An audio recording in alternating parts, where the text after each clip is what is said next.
वहां को भी सम्मेलन करवाना है। बोले रसिक भाई वो मेरा पासपोर्ट पिछले महीने एक्सपायर हो गया, इस साल आप विनोद पाल को भेज दो, मैं अगले साल अपने को कोई जल्दी नहीं। मैं समझ गया कि मामला सर मुझसे कह रहे थे मिश्र जी पत्नी इज्जत नहीं करती, मैंने कहा मिश्र जी फिर मेरी कौन सा करती है। और एक बात बताओ, उन्होंने पिता को छोड़ा तो ससुर मिले, माँ को छोड़ा सास मिली, भाई को छोड़ा देवर मिला, ऐसा क्या छोड़ा जो पति मिला? बोले तो कुछ ही नहीं। मैंने कहा फ्री में मिली उसी चीज का काम शुरू, फ्री में मिली। ये बैठे हमारे विनोद पाल अभी लाफ्टर चैलेंज वाले, आपको खूब हंसाया गुदगुदाया। जब तक 2-3 कवि सम्मेलन भाई साहब पढ़ नहीं ले घर नहीं पहुंचते, रोज रात को 12-1 बज जाता है। पत्नी इतनी दुखी है, पर इनका नंबर ले लो, घर फोन करके पूछना कितनी परेशान हो चुकी हो। एक दिन रात को 2:30 बजे पहुंचे, पत्नी परेशान बैठी, बोली मुझे नहीं आपके साथ रहना, मैं माई के जा रही हूँ। इन्होंने तुरंत जेब में से चॉकलेट निकाली, पत्नी बोली अच्छा मुझे मना रहे हो? विनोद जी बोले नहीं, शुभ काम से पहले कुछ मीठा हो जाएगा। अभी भाई साहब वो मोबाइल में बिजी है, मैं प्रणाम करता हूँ भाई साहब, मोबाइल में लगे हुआ। इस मोबाइल के कारण आपको पता नहीं कितनी इंडस्ट्रियां खत्म हो गई इस मोबाइल के कारण। इस मोबाइल के कारण घड़ी खत्म, कैलकुलेटर खत्म, कैलेंडर खत्म, डायरी खत्म, पेन खत्म, टॉर्च खत्म, कंपास खत्म, एफएम खत्म, आदमी का सुख चैन खत्म। और अगर किसी के मोबाइल का पासवर्ड उसकी पत्नी के हाथ लगे वो आदमी खत्म।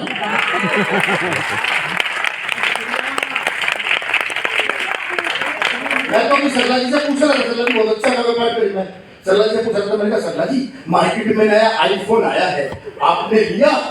सरला जी बोली नहीं, उतने पैसे में इलेक्ट्रिक स्कूटी ले ली, जिससे बात करनी उसके घर चली जाती हूँ, सस्ता भी पड़ता है, चाय नाश्ता भी हो जाता है। तो समझ गया था सरला जी बहुत अच्छा काम करती। पर मैं तो देखो, मैं तो अग्रवाल समाज से हूँ। वो एक अग्रवाल का नंबर हॉट सीट पर लग गया अमिताभ बच्चन के सामने। पहले प्रश्न में उसने कहा मैं अपनी लाइफलाइन यूज करना चाहता हूँ। अमिताभ जी ने पूछा कौन सी लाइफलाइन? बोले फोन अ फ्रेंड। अमिताभ जी ने पूछा किससे बात करेंगे? अग्रवाल जी बोले मैं रामलाल से बात करूंगा।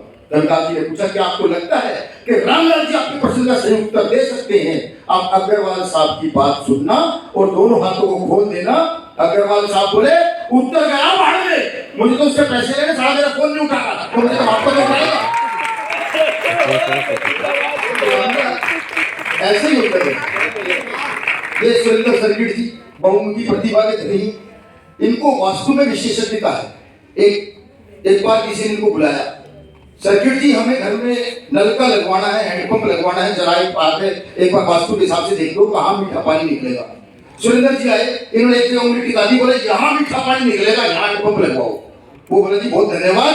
उसने पत्नी से कहा एक बार सुरेंद्र जी के लिए भोजन लगा दो और इनको घी पूरा जरूर डाल देना, इनको विशेष प्रिय है। अब जो भोजन लग के थाली आई उसमें पूरा पूरा था, घी था ही नहीं। तो उन्होंने कहा इसमें घी नहीं। तो उसकी पत्नी ने बताया कि घी नीचे था, ऊपर पूरा डाल दी तो घी नीचे रह गया।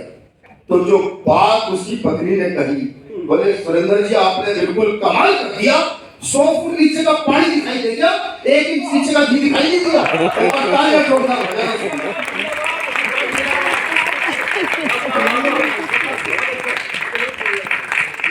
देखो नमिता जी बैठी, मैंने नमिता जी से पूछा एक मुहावरे का अर्थ बताओ, एक मुहावरे का अर्थ बताओ, आम की आम गुठली के दाम वाक्य में प्रयोग करके दिखाओ। तो नमिता जी बोली पति देव ने सुबह सुबह एक्सरसाइज के लिए जैसी हाथ घुमाया, मैंने फौरन उनके हाथ में कपड़ा थमाया, थोड़ी देर में साफ हो गई सारी दीवार, मेहमानों के लिए कमरा हो गया तैयार, काम वाली की जरूरत ही नहीं, फ्री में हो गया सारा काम। इसे ही कहते हैं आम के आम और गुठलियों के दाम। नमिता जी को तो अपने साथ बाजार में पढ़ने वाला एक लड़का मिला। नमिता जी बोली, वो बोला लड़का बोला अनिता जी पहचाना, हम साथ पढ़ते थे। नमिता जी बोली पढ़ती तो मैं थी, तू तो मुर्गा बनता था। एक लाइन में निपटा दिया नमिता जी। लेकिन वो भी इतना बेशर्म हाथ धोके के पीछे पड़ गया। वो तो उन्होंने मुंह धोके दिखाया तब जाके मामला शांत हुआ।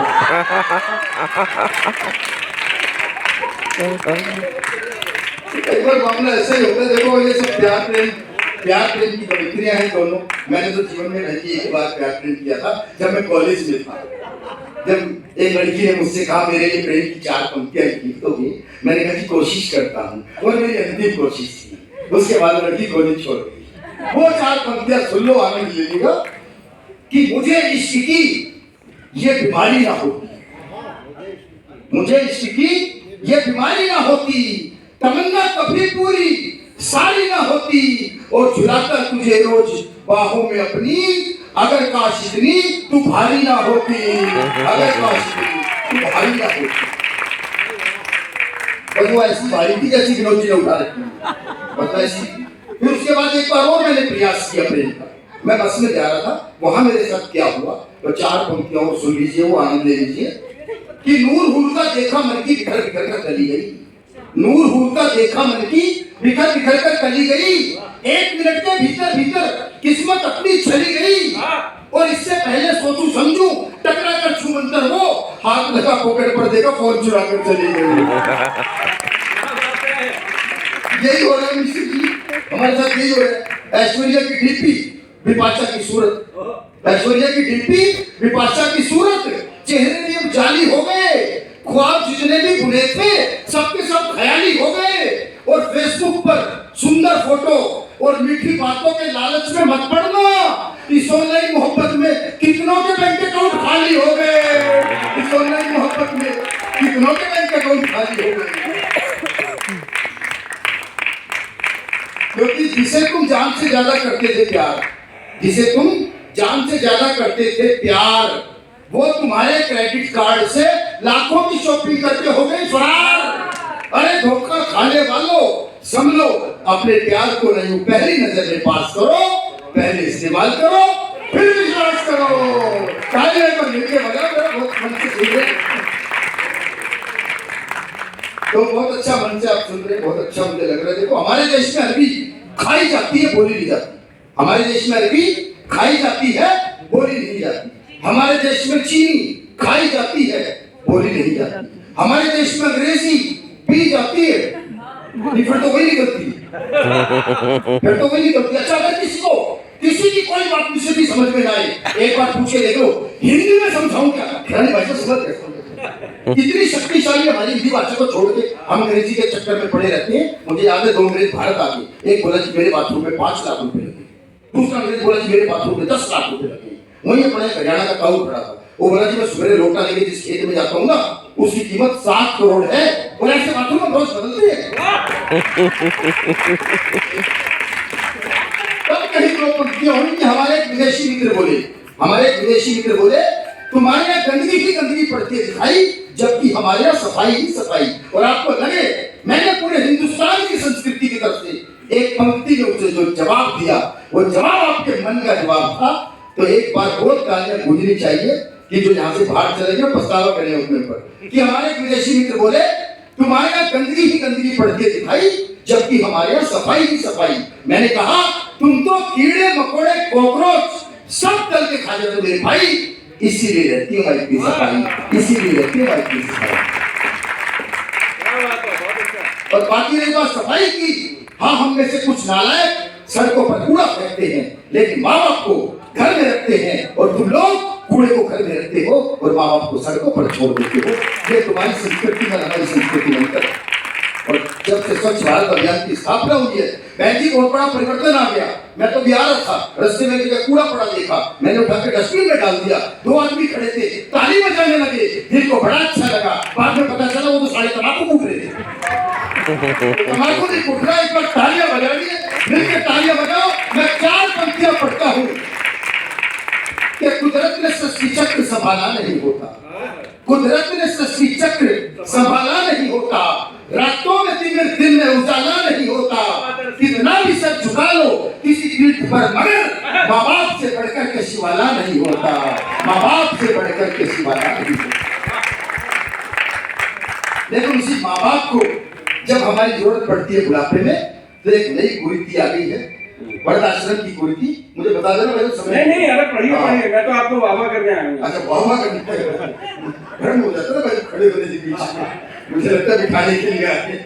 तो एक कुरीति आ गई है वर्णाश्रम की कुरीति। तो मित्रों ने अपने दोस्त को 2 कुरीति आ गई, वर्णाश्रम की कुरीति और एक कुत्ता संस्कृति आ गई है हमारे समाज में। वहां से मैं कुछ पंक्तियां आपको देता हूँ। स्वागत। ये मोहल्ला मुझे विशेष प्रोत्साहित कर रहा है कि मित्रों ने, हाँ तालियां बजाएंगे अरविंद भाई, नृत्य बजाएंगे। बोलता है छात्रों में अंतिम कि मित्रों ने अपने दोस्त को मजाक में कुत्ता क्या कहा। ये शब्द उसे इतना भाया कि बाजार गया और अपने लिए अच्छी नस्ल के 2 ऊंचे कुत्ते ले आया। अब कुत्ते मालिक का दिया हुआ खाना खाते थे और उसकी माँ भी अगर उसकी गलती पे डांट दे तो उस पर भी गुर्राते थे। एक दिन माँ ने कहा, बेटा मैं तो परेशान हो गई कुत्तों से और आज तो मैंने इनकी वजह से खाना तक नहीं खाया। बेटे ने माँ की परेशानी को समझा और उसी दिन उसे वृद्धाश्रम में छोड़ाया अब माँ वृद्धाश्रम में और कुत्ते घर में रहते हैं। आधुनिक भाषा में इसे ही कुत्ता संस्कृति कहते हैं। आधुनिक भाषा में इसे ही कुत्ता संस्कृति कहते हैं। तब कहीं 4 पंक्तियां रखता हूं कि जिसने गढ़ा वजूद तुम्हारा भाव उन्हीं के पढ़े नहीं। जिसने गढ़ा वजूद तुम्हारा भाव उन्हीं के पढ़े नहीं। माता पिता भेजे वृद्धाश्रम किंतु शर्म से गढ़े नहीं। अरे ईश्वर में तो रखी आस्था लेकिन वो ये भूल गए कि सृष्टि के निर्माता भी तो माता पिता से बड़े नहीं।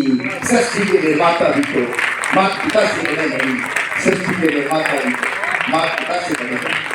आप सबने जो सम्मान मुझे दे रही हमारी बहनें, मैं बहुत आभारी हूँ आप सबका। और इतने जीवंत श्रोता हमें नहीं मिलते। आप सब एक्सपोर्ट क्वालिटी के श्रोता हैं। आप सबका निर्यात किया जा सकता है, ये मैं गारंटी से कह सकता हूँ। बिल्कुल। तो विनोद पाल जी बैठे पहली बार मेरे साथ तिहाड़ जेल गए थे। नहीं मतलब वहां भी कभी सम्मेलन होता है, कोई बात नहीं। हाँ कोई बात हमारे देखो मिश्र जी का तो कोई जवाब ही नहीं है भाई। हमारे मिश्र जी का कोई जवाब नहीं। मिश्र जी ने भी कहा था कुछ दिन पहले, इन्होंने पार्षद को कविता सुनाई, वो विधायक हो गया। एक विधायक को कविता सुनाई, वो मंत्री हो गया। एक मंत्री को कविता सुनाई, वो मुख्यमंत्री हो गया। एक बार गुजरात में ये मोदी जी को कविता सुना के आई थी, वो प्रधानमंत्री। तो हमको मतलब इन्हीं के पच्चीनों पे चलती है, हम इसी का इतना बड़ा काम करते हैं। मैंने कहा इन्हीं के पच्चीनों पे चलेंगे। वो मैंने चुनाव के दौरान गलती से केजरीवाल जी को कविता सुना दी। बस ऐसा यही गलती हो गई।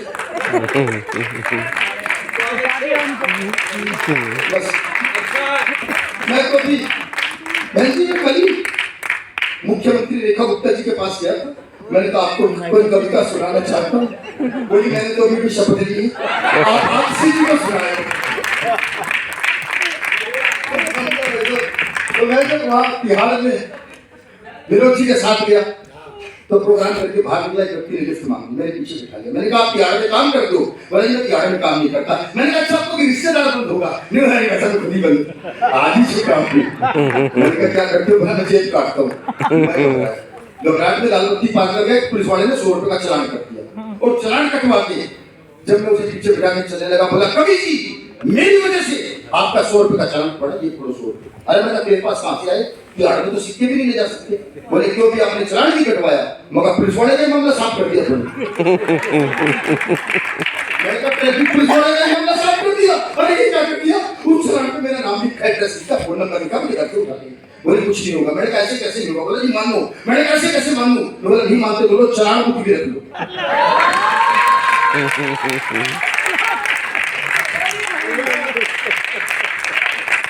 हमें तो ऐसे छुट्टे हुए मिलते नहीं, लेकिन इसका ये मतलब नहीं है कि उनके अंदर देशभक्ति नहीं होगी। मैंने एक जेब कतरे की देशभक्ति ढूंढ के निकाली, 4 पंक्तियां आनंद ले। तो वही साहब आपको पहले वाला मुझे चाहिए कि जेब कतरे का बेटा बोला, हे ईश्वर नहीं मांगता आपसे कोठी बंगला महल किले, ना इंग्लैंड में ना फ्रांस में ना इटली में, मुझे तो बस हर जन्म भारत में ही मिले। तो बाप बोला मैं धन्य हुआ, बाप बोला मैं धन्य हुआ जो जेब कतरे का बेटा होकर भी तेरी रगों में देशभक्ति का रक्त बहता है। बेटा बोला ये बात नहीं है पापा, वहां ठंड इतनी ज्यादा है कि लोगों का हाथ अपनी जेब में ही रहता है। ऐसी देशभक्ति को मैंने बता। लेकिन अगर आपको सच्ची देशभक्ति देखनी हो तो सीमाओं की रक्षा कर रहे उन सैनिकों के अंदर देखो जो -50 डिग्री टेम्परेचर में हमारी रक्षा करते हैं, जिनके भरोसे हम होली दिवाली मनाते हैं, ऐसे उत्सव मनाते हैं। तो मैं 4 पंक्तियां पढ़ता हूं सैनिकों के सम्मान।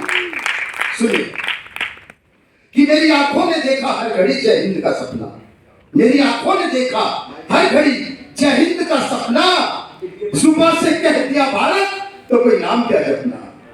मेरी आंखों ने देखा हर घड़ी जय हिंद का सपना, सुबह से कह दिया भारत तो कोई नाम क्या जपना। और धड़कता दिल में वंदे मातरम, सांसों में जनगण मन, मिटो इस देश की खातिर तिरंगा ओढ़ कर अपना, मिटो इस देश की खातिर तिरंगा ओढ़ कर।